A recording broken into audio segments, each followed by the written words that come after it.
Everyone's got a favorite army in fiction. It might as well be a law to have one. The Imperial Guard is a good one. Everyone loves to hold the line against horrors beyond our comprehension. And to post a shovel meme for every soldier that's in the Imperial Guard. Or the UNSC, holding firm against alien threats, both mundane and some sort of abominable mixture of the zombie apocalypse and H.P. Lovecraft's wet dreams. There's all sorts of armies to love, be they fantastical and out of the ordinary, or just pretty much regular fellas. And you know who takes the first place spot for me? The Clone Army. The Grand Army of the Republic, if you're feeling a bit more grandiose. What more could you want in an army than what they have to provide? Do you want a force of endless proportions to drown the enemy with? The clones, dude. There will always be more. Do you want some elite troops that are a cut above anyone else? I can and shortly will gush about commandos at any moment. Do you want an army where every single person has the chance to develop and become something more than meets the eye? Well, they may be clones, but these ones aren't identical in anything but appearance. And sometimes not even then, with fellas like the Bad Batch in 99. So lately, to embrace the Star Wars kick I've been on, here's a video glazing the finest soldiers in all of fiction. I've been playing Star Wars D&D, I've just about finished a KOTOR campaign, where because I forgot how Korriban worked, I accidentally had Karth gun his son down, and you know what? As of time of writing, my birthday's right around the corner, and it'll only be a few days after that this video goes up. So I'm treating myself. Sit back, relax, and listen about how your 6-year-old self was right all along, because the only thing cooler than an ATTE is the clone driving it. But unlike the clones, you aren't a soldier on the move every day. You can afford to get the best night's rest you can. And for that, you can do no better than Manta Sleep, the sponsor of this video. Manta Sleep makes nothing less than the best possible sleeping mask for you to enjoy a great night's rest with. Let's not beat around the bush and get right into some of the fantastic masks you can get. The classic Manta Sleep mask is a banger, an all-around great mask.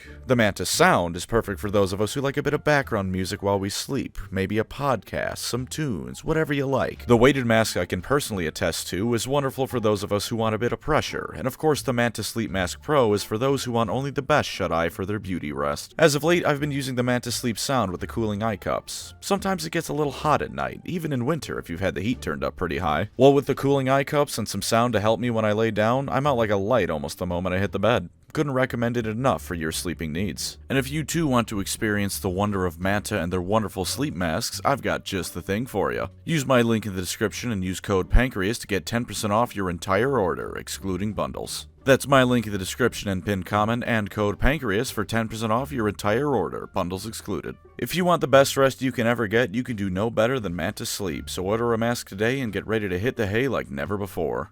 Now then, time to glaze for the Republic. This is going to be a mess of canon and Legends lore, because what is propaganda if not trying to sell you the greatest version possible of events, if not perhaps the most truthful one? The clone troopers don't even come in swinging right out of the gate because they already kick ass before their first deployment. Take the greatest warrior you can possibly find, a man who could walk into a room and kill everyone there with minimal effort. Someone who could be described as the greatest bounty hunter in the entire galaxy. Take that guy and now make an entire army out of him. That's the baseline we're operating on for clone troopers. But that baseline only gets higher because that's far from the only little bit of special sauce put into these soldiers. Clones are given some augmentations to help them fight that much better. Better reaction times, bigger lung capacity, and increased stamina being the most prominent ones. A clone may technically be a human, but even the most basic ones are quite literally built better than the average person. They're also trained by some of the greatest warriors in the galaxy in general. Is there another exceptional bounty hunter out there? Bring him in, they've killed hundreds. Their expertise is certainly to be taken advantage of, but why stop there? Why not recruit some of the people that have on multiple occasions nearly overran the entire galaxy to train your army?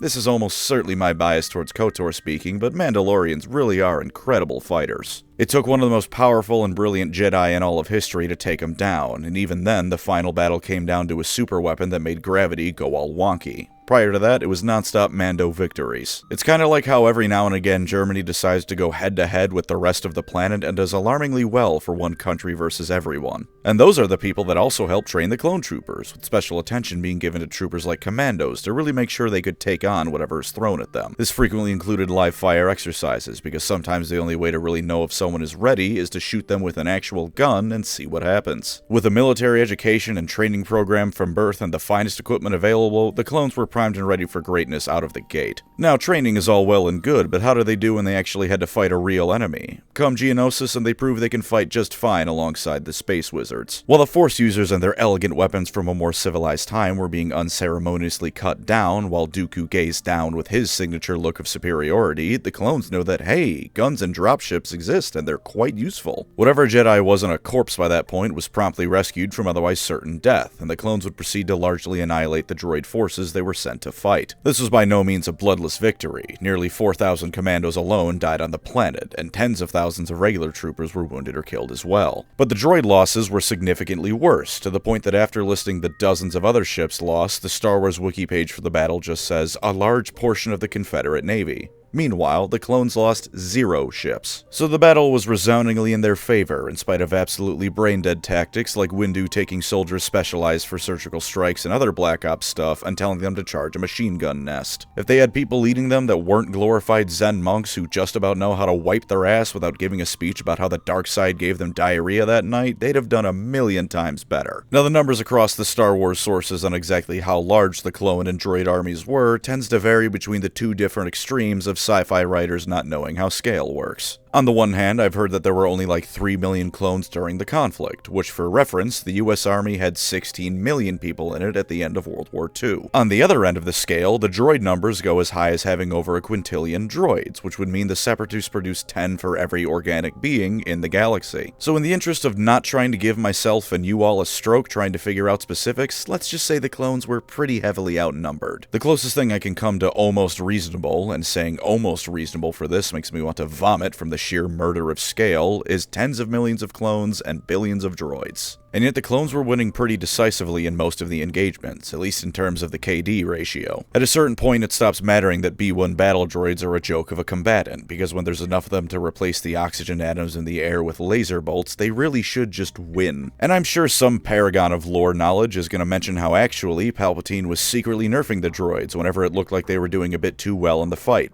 Doesn't matter. When there's 10 clones against 1,000 droids, quality should stop mattering, but it didn't. The clones were so goddamn good they would come out on top against such overwhelming numbers throughout the entirety of the war. This can be seen in plenty of sources from video games to the movies to the books. Now's as good a time as any to apologize for the lack of proper footage here on account of me not wanting to get crucified by the mouse. In Revenge of the Sith, Grievous had so many Vulture droids on his ship that they looked like a cloud racing out to meet the clones, Anakin and Obi-Wan, and yet our Jedi heroes were able to get into the ship with the help of the clones covering them. While it's not quite the same, any game of Battlefront where you go insane as a clone trooper against the droids is absolutely lore accurate to how good they were in a fight. In the 3D Clone Wars, some shinies and 2 officers managed to push back an entire strike force of normal droids and commandos, the cream of the crop for the Separatists. And let's be honest with ourselves here, you've watched at least some clips of the 2D Clone Wars. You watched the ARC troopers basically walk into a Separatist-controlled city and obliterate everything they came across. The stuff they pulled was nuts. Shot down and totally surrounded by sniper machine guns? Like 2 casualties. Throw some rockets at them and move on. Gotta scale a skyscraper and destroy the largest cannon ever built? Not a problem. Some grappling hooks and a can-do attitude are all you need. A whole-ass tank rolls around the corner? Just pop the hatch and blow it up from the inside. This man didn't even blow it up with a grenade or something. He jumped into it and started firing in all directions, then hopped out before it exploded. But that could all just be equipment, a naysayer might say. Some dirty separatists might go on about how the clones without their fancy toys would be nothing. To that I would say you shouldn't listen to clankers. Out of options? Just punch a droid in the face. That guy died, but he walked through the gun line long enough to get into punching range. That deserves some props. Look over there, it's General Grievous, the most prolific Jedi killer to ever exist, who can swing dozens of times a second and whose face became a symbol of terror across the galaxy. How are they going to solve that? Just dogpile him. Punch him in the face too, for good measure. You're gonna learn how we do things on the streets of Kamino today, you cyborg dickhead. They made him run away once too. He took on 5 Jedi in 1, but the Arcs show up with their gunship and he hightailed it out of there. They had the common sense to know to retreat as well, since otherwise the Jedi that weren't turned into soup by Grievous were gonna die. Knowledge of when to fight and when to pull back, that's something you don't see too often. Some of the more advanced clone units have the potential to put Spartans and Space Marines to shame. I've made so far one other Star Wars video and it was Commando Glaze, so why don't we start there? Speaking of Grievous, Delta Squad nearly put him in the ground before Revenge of the Sith began. No fuss, no ceremony, just a sniper shot through his cranium and go home. Sev presumably would have been hard as a rock from the experience, but other than that, it's just another day at the office for the commandos. They're equipped with energy shields, visors straight out of Metroid Prime, and aside from having everything from anti-armor to sniper weapons combined into one with their Lego gun, they have a force push gauntlet. The commando shove, aside from being cool and incredibly useful, is maybe the funniest ability in Star Wars. Jedi or Sith have to train for decades to master the force and use it well in combat, and then some vat-grown child soldier comes along and does the same thing with a fancy glove. In fact, the more advanced clone troopers seem to specialize in being completely insane, because at a certain point they just seem to stop giving a shit about sound tactics or personal safety. ARF troopers are not dogs, but rather troopers that I'm confident have taken a few too many bites of the meth chocolate. What if you can't see the enemy because the planet you're on is perpetually night and all there is to guide you is the light of their front lines? Hop on the least protective vehicle known to man and destroy all their tanks, because go to hell, we're ARF troopers. Step on one of them for good measure, because what's a little bit of battlefield brutality between friends? Commando droids giving you hell? Punch it in the face, but this time it works, because go to hell, we're ARF troopers. Some weird tentacle-looking droid on top of a Kaminoan facility where if you miss your shot, you're probably setting back clone production a good few months?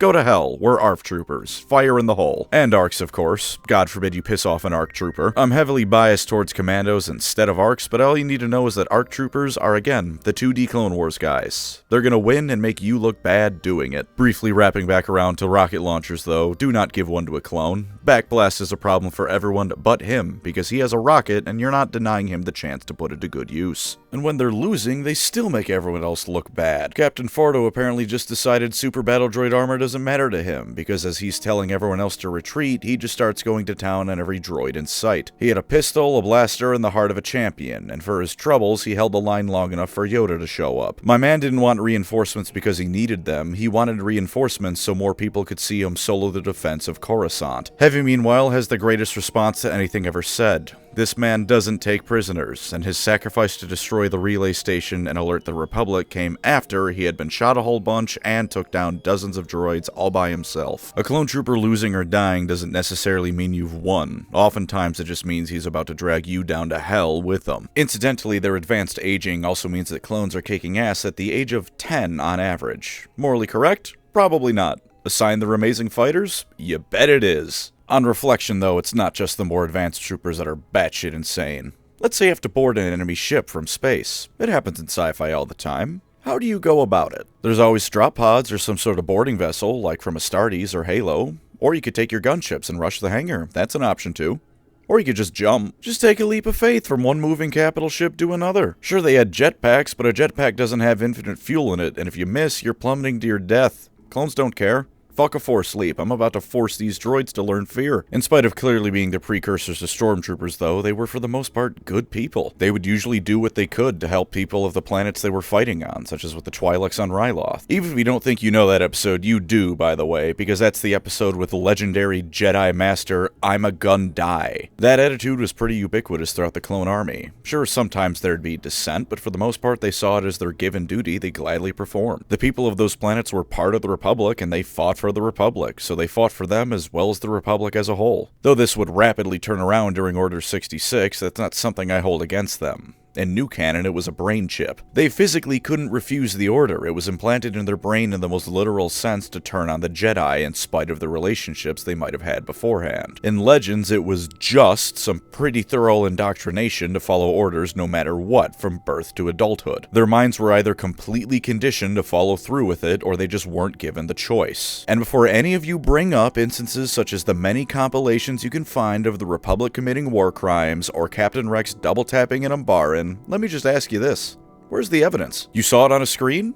Damn, that's crazy. Will that hold up in a Republic court? Because as far as I know, there's no in-universe evidence of the 501st putting down every Umbaran they saw like a dog, even if they were no longer fighting. So did it really happen? An army is more than soldiers, though, and thankfully the clones have the coolest vehicles to ever exist alongside the coolest soldiers to ever exist. The ATTE is the best thing ever. It can take blasts from anti-armor, it can chew through an entire battalion of droids, it can walk up a cliff face with minimal issue, too. Granted, shooting it off the cliff face is a pretty good way to destroy it, but that's great for mobility if nothing else. Hell, get enough of them on a rock and they can take down a spaceship. Who doesn't want a tank that's rated for spaceborne combat? Meanwhile, the ATRT is such a piece of trash it loops back around to being phenomenal. The sole things it has going for it are that it can have some reasonably hard-hitting weapons on it, and it can go pretty fast even across rough terrain. Otherwise, this thing is garbage, because it lifts you 10 feet off the ground and politely asks the enemy to dome you in the face with blaster fire. That's why if you're playing Battlefront 2 against someone with halfway decent aim as a sniper class, you never get within 50 feet of the thing. But as it turns out, 50 clones all riding these things at once are like the horsemen of the apocalypse if there was another 46 secret horsemen whose sole desire in life was to beat you to death and send the footage to your loved ones. And amongst the many skills they have, Grand Theft Auto is apparently one of them. They're remarkably proficient at learning the usage of any weapon or enemy vehicle they may have to wield or get into, and this is one of those magical things that tracks across both video games and actual canon. In games, your Battlefront 2 goober can pop into any vehicle and use it to full effectiveness. I'm not entirely sure on the specifics of this because a lot of what count as vehicles in that game are actually just big droids, but maybe they do what Windu did and start cutting wires until they somehow tame it. In the show, Umbara again. Those weird whatever the hell fighters were used by the clones to great effectiveness. With whatever tool you give them, they can get the job done no problem. Also, out of curiosity, what was your go-to song for cruising around the GTA 5 map?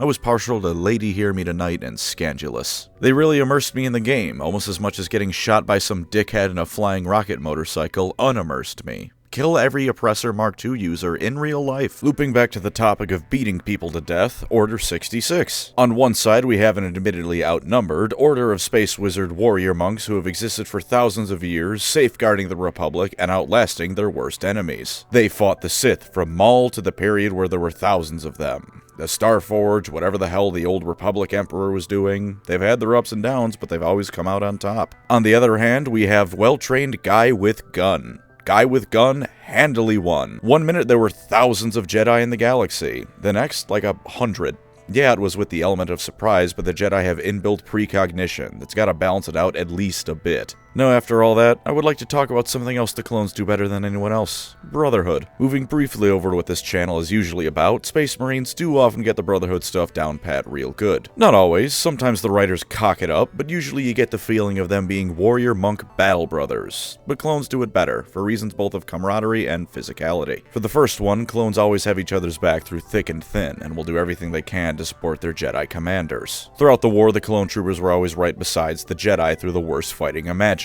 It took things like Krell actively sending them to their deaths and them having proof of his treason for them to finally turn on the asshole, and for the rest of the Jedi it was again their brains actively working against them, making them fight their former commanders and friends. With each other, sure, there's things like the regular clones calling the Bad Batch the Sad Batch, and them in turn calling normal clones regs, but they still work with each other at a moment's notice, and won't throw them to the wolves when the actual fighting is breaking out. And it can get real emotional when they die. I mean, I'll admit it, I cheered up a bit when Fives died. The mission and the nightmares may be over, but my heart is only beginning to hurt. Watching Rex plead over and over for Fives to stay with him both kicked my feelings in the balls and proves that clones are brothers all. Vote on. 99-2, man. He was a real soldier, goddammit, and watching the other clones scream his name and go berserk in the middle of a firefight is peak Brotherhood stuff. For the more physical way they're brothers, to completely undercut any emotional investment I might have given you, they're clones. They're all from the same person. They are literally all the same dude copied and pasted, at least genetically speaking.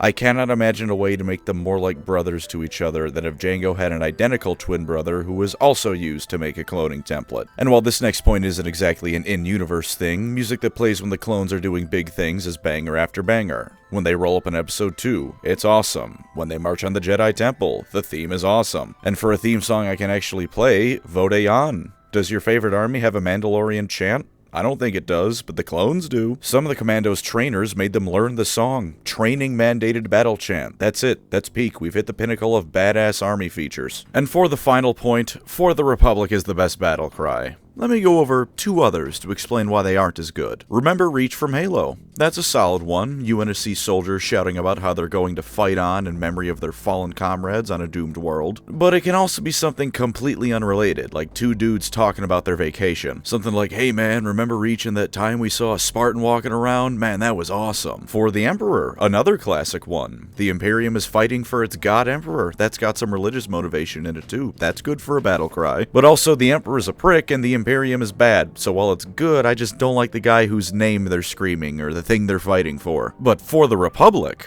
see, already we've established they're not just fighting for themselves or their close friends, they're fighting for the Republic, for democracy, for freedom and liberty. That's good stuff, very good stuff. And even if the phrase is said out of combat, it's still a good thing. Where are you going this weekend? Oh, I'm off on a diplomatic mission for the Republic. See? It's always good no matter what. Sure, the Republic was a little bit corrupt, but hey, it's better than the Empire. And plus, it's always followed by a clone mowing down like 50 droids, so it really does make them fight better when you scream it. In conclusion, I like clone troopers. That's all this video really was. I like clone troopers. I wanted to talk about clone troopers. Go play Republic Commando. Thank you to my wonderful channel members. You are the 501st to my clone army. Not the only ones around, but certainly the shining stars of it. If you'd like to support the channel, feel free to subscribe or become a member. Either way, thank you for watching, and take care out there.